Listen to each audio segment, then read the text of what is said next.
Good morning. Early morning 4 மணிக்கெல்லாம் என்னோடய day start ஆகுது.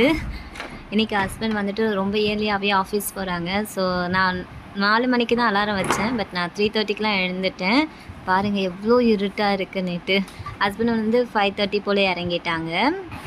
எழுந்ததுமே பால் வச்சுட்டேன். காஃபிக்கும் டீக்கும் சேர்த்தே வச்சுட்டேன். பால் நல்லா பொங்கி வருது.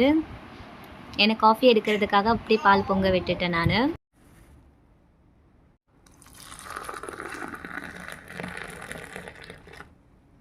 காஃபி எனக்கு, ஹஸ்பண்டுக்கு வந்து ஒரு ½ கிளாஸ் போதும் டீன்னு சொல்லிட்டாங்க. அதனால் அவருக்கு செப்பரேட்டாக போட்டிருக்கேன். இங்கே பாருங்கள், இந்த டீ தூள் வந்துட்டு ஃப்ளிப்கார்ட்டில் ஆர்டர் போட்டிருந்தோம் இல்லைங்களா, அதில் ஏதோ ₹1 சொல்லிவிட்டு இது ஃப்ரீயாக கிடச்சிது. ஆனால் நல்லா டேஸ்ட்டாக தான் இருக்குது. காஃபி சூப்பராக இருக்குது.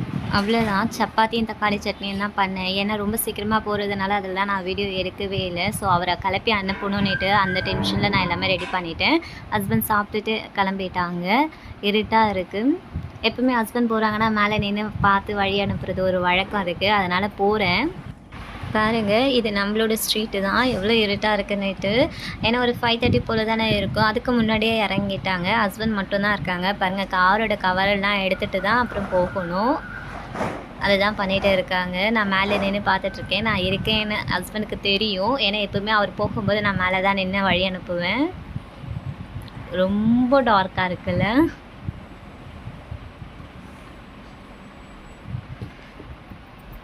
ஒன்றுமே தெரியலல்ல. அங்கே பாருங்கள், என் ஹஸ்பண்ட் மட்டும்தான் இப்போ கிளம்புறாங்க. எல்லோரும் தூங்கிட்டு இருக்க நேரம். நாங்கள் மட்டும் லைட்டை போட்டுட்டு ஆர்ப்பாட்டம் பண்ணிகிட்ருக்கோன்னு நினைக்கிறேன். ஹஸ்பண்ட் காரோட கவரெல்லாம் எடுத்துகிட்டு வந்து உள்ளே வச்சுட்டு தான் போவாங்க. இப்போ பேக் அங்கே இருக்கும், எடுத்துப்பாங்க. பாருங்கள், பேக் எடுத்தாச்சா? அவ்வளோதான், ஹஸ்பண்ட் கிளம்பிட்டாங்க. 5:35 ஆகிடுச்சு. ஹஸ்பண்ட் இறங்கி போயிட்டாங்க. அவ்வளோதான், நான் க்ளோஸ் பண்ணுற டோரு. இதுக்கப்புறம் என்ன, லைட்டெல்லாம் ஆஃப் பண்ணிவிட்டு மறுபடியும் நான் போய் படுத்துருவேன். என்னென்னு தெரியல. இந்த லைஃப் கூட நல்லா தான் இருக்குது. சமைச்சு முடிச்சுட்டு மறுபடியும் போய் படுக்கிறது. அவ்வளோதான், எல்லா லைட்டும் ஆஃப் பண்ணிட வேண்டியதான். இருட்டு. ஒரு 2 நாளாக நான் டெரஸ்க்கே வரல. என் பையன் அழுகுறான், ரொம்ப ஆடும். 24 ஹவர்ஸும் டிவியே வேணும்னு சொல்லிட்டு ஆஃப் பண்ணிட்டேன். காலையில் 6 மணிக்கு போட்டு மணி பார்த்தீங்கன்னா 12 ஆக போகுது. இன்னும் கூட ஆஃப் பண்ணலை சொல்லிட்டு அவருக்கு. நீங்கள் பாருங்க, மல்லிகைப்பூ எவ்வளோ பூத்துருக்குன்னுட்டு. நல்ல வாசனை, காற்றடிக்குதுங்களா, செம்ம வாசனை. நிறைய பூத்துருக்கு. இதெல்லாம் நேற்று பூத்த பூ. இது வந்து இன்றைக்கி பூத்துருக்கு. இதுவும் இன்றைக்கி பூத்துருக்கு. நல்ல வாசனைப்பா அப்படின்ற மாதிரி இருக்குது. மேலேயும் நிறைய பூ பூத்துருக்கு. இங்கேயும் இருக்குது. அம்மா இங்கே இருக்கேன், ஒடியா ஒடியா ஒடியா. என் பையன் தான் அம்மான்னு கத்திட்டு இருக்கான்.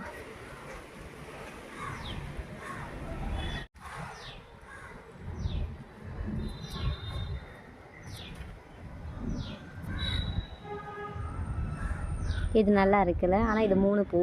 இதுவும் 3 பூ. அங்கேயும் ஒரு 3 பூ இருக்குது. எல்லாம் பறிச்சிடலாமா? அம்மாடியா. பக்கத்து வீட்டில் ஆண்டி இருக்காங்க. அவங்க வீட்டுக்கு தான் வந்திருக்கோம். ஹஸ்பண்ட் அங்கே போக சொல்லிட்டாங்க பையனை கூட்டிகிட்டு. எங்களுக்கு தான் டீ போட்டுட்டு இருக்காங்க. ரொம்ப நாள் ஆச்சு ஆண்டி வீட்டுக்கு வந்துட்டு. அதான் ஒரு விசிட் அடிக்க வந்திருக்கோம் நாங்கள்.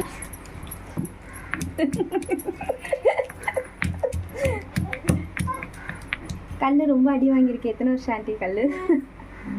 கல்யாணம் ஆனதுலேருந்து. கல்யாணம் எத்தனை வருஷம் ஆகுது ஆண்டி? 25 வருஷங்களா? என்ன உனக்கு வேணுமா? சக்கரை பொங்கல் சாப்பிட்றீங்களா? இது ஆண்டி வீட்டோட சக்கரை டப்பா, இது டீ தூள் டப்பா. சக்கரை பொங்கல் வேணுமா? ரொம்ப நாள் கழித்து வந்திருக்கேன்னா இன்றைக்கி ரொம்ப நேரம் இவங்க கூட டைம் ஸ்பெண்ட் பண்ணோம். ஆண்டியும் செம்ம ஹாப்பி. ஆக்சுவலி என்னோடய பசங்களோட அம்மா இவங்க. எப்படி சொல்கிறது, அவங்க தத்தை எடுத்துட்டாங்க பசங்களை. அம்மான்னு தான் சொல்லுவாங்க பசங்க. எப்போவுமே அவங்க வந்துட்டு ரொம்ப கேரிங்காக இருப்பாங்க. ஏதாவது ஒன்று வேணும்னா கேட்டால் உடனே செஞ்சு கொடுத்துருவாங்க. அந்தளவுக்கு பொங்கு வரப்போகுதுன்னு நினைக்கிறேன்.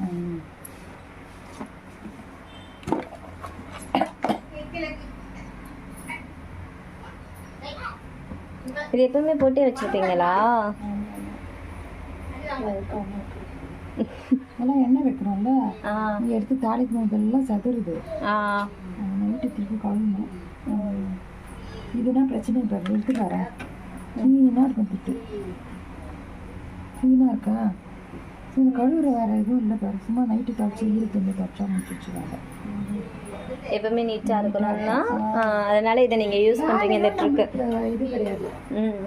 யூஸ்வலாக எல்லாரும் அந்த இந்த பேப்பர் போடுவாங்க, இது அந்த இந்த ஸ்டிக்கர் ஷீட்டு.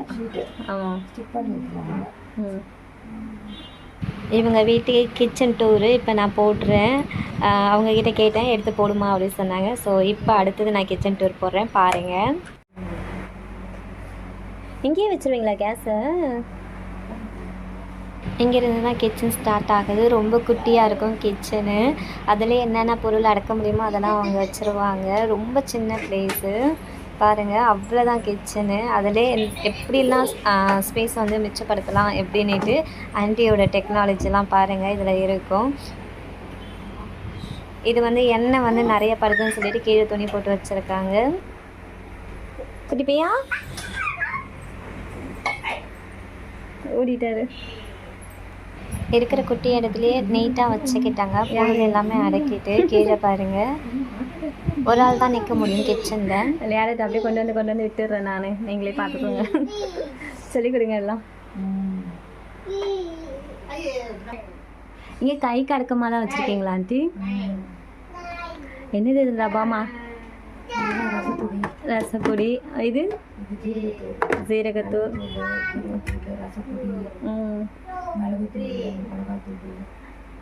அவ்வளோ ஹைட்டில் வச்சுருக்கீங்களே, அது யார் எடுப்போம்? அடிக்கடி யூஸ் பண்ணுறாங்க. சாய் எடுக்கிற ஐட்டம்ஸா அதெல்லாம்? இது வந்து இதுக்கு சக்கரை பொங்கல் சாமிக்கு பிரசாதம் பண்ணுறாங்க. ஓ, இதுவா? அந்த மூட்டையில் இருக்குதுதா?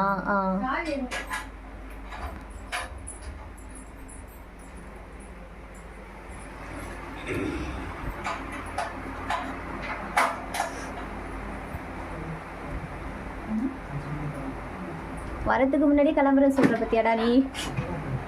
ஆண்டி வீட்டில் வந்துட்டு படையல் போட்டிருக்காங்க. இன்றைக்கி அங்கிள் மாலை போட்டிருக்காங்களா, அதனால் சாமிக்கு கும்பிட்டுருக்காங்க.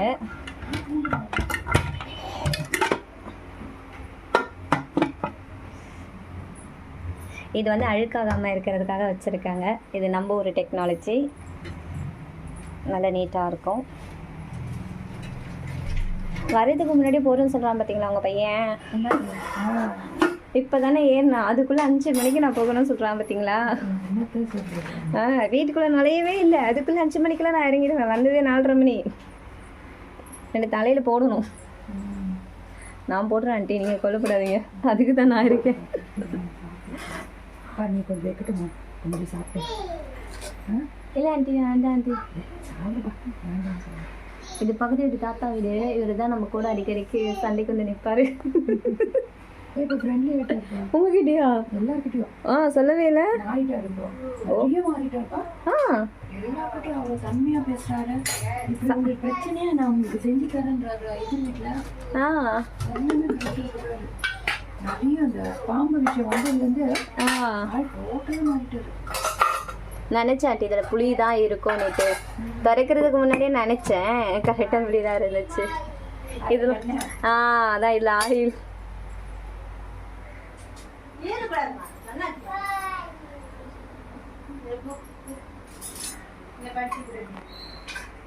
இந்த பெரிய பாக்ஸில் என்ன வச்சுருப்பீங்க ஆண்டி?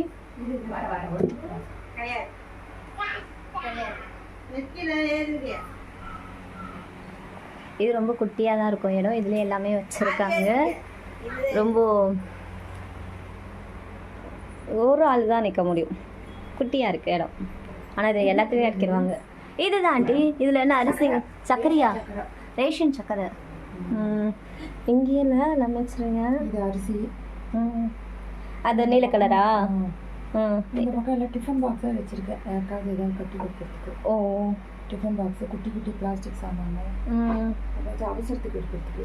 அவசரத்துக்கு எடுக்கிற பக்கத்தில் இருக்கிறது வந்து எல்லாம் வேஸ்ட்டில் போடுற பிளாஸ்டிக் ஐட்டம்ஸு. ஓ, இங்கே ஃபுல்லாக வேஸ்ட் ஐட்டம்ஸ். இங்கே வந்து இது இருக்கும், சபீனா இருக்கும். இந்த பக்கம் கோலா ஐட்டம்ஸ் எல்லாம் உள்ள இருக்கும். கோலப்பொடி, கலர் பொடி, சோப்பு. பரவாயில்ல ஆண்டி, இந்த ஐடியா நல்லா இருக்கே. கொடுப்போம், இதை நான் ட்ரை பண்ணுறேன் ஆண்டி.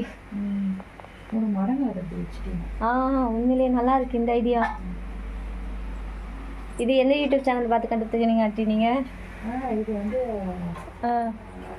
அங்கிளோட சேனல். நம்ம அங்கிளுக்கு அவ்வளோ அறிவு. எல்லா வீட்டில் முதல்ல இப்படி மாற்றிட்டு. இதை நான் எதிர்பார்க்கவே இல்லையே. காலையிலே பூரி தான் வீட்டில் ஓடிட்டு இருக்கு.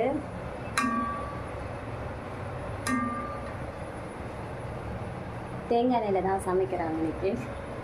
அது மசாலா கறி.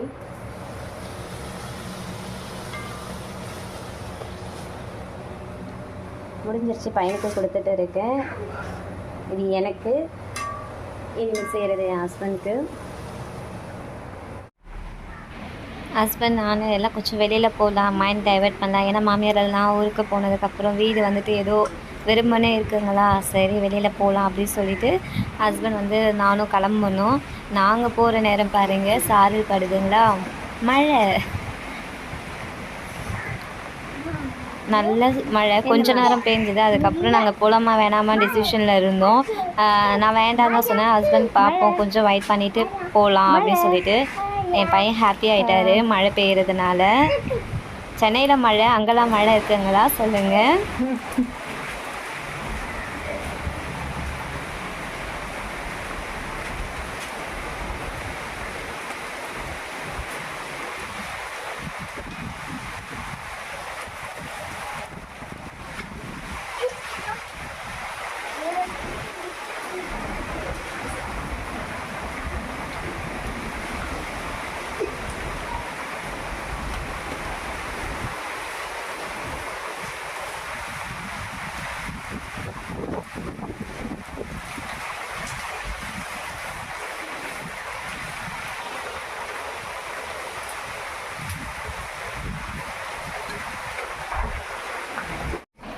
சாரல் லைட்டாக பட்டுட்டு இருந்தது. அதனால சரி கிளம்பிடலாம்னு சொல்லிட்டு ஹஸ்பண்ட் வந்து கொடையை வச்சுட்டு கார் கவர் எடுத்துகிட்டு இருக்காங்க.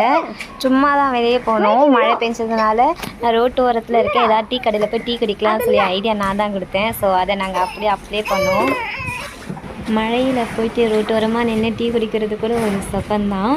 ஸோ நல்லா இருக்கும். முடிஞ்சால் நீங்களும் ட்ரை பண்ணுங்கள், எனக்கு ரொம்ப பிடிக்கும். பாப்பாவும் கூட கூட்டிக்கிட்டோம்.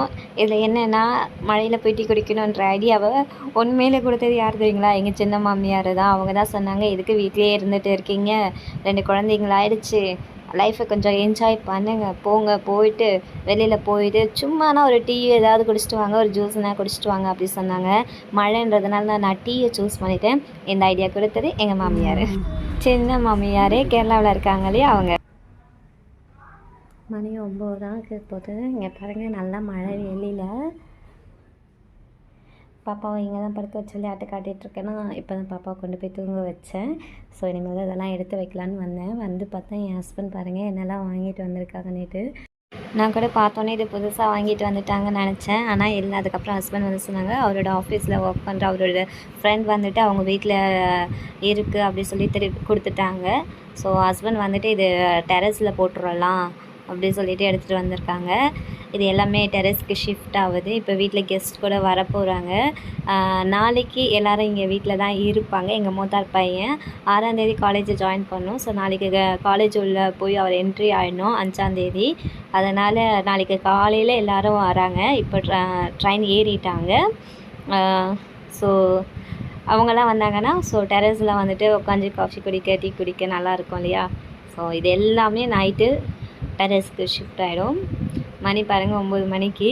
நல்ல மழை. இப்போ வெளியில் இருட்டு. லைட்டெல்லாம் ஆஃப் பண்ணிவிட்டேன். 9 மணி ஆயிடுச்சு இல்லையா? அதனால் எம்டி கேன் இருக்குது. ஸோ தண்ணிக்காரனுக்கு ஃபோன் பண்ணிவிட்டு தண்ணி போட சொல்லணும்.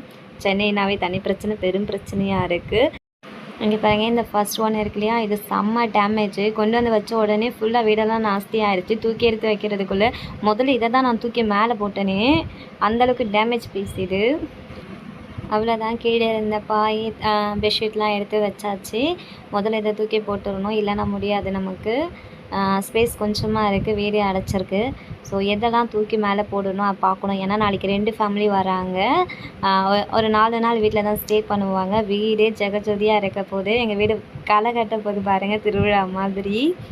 அவ்வளோதான்.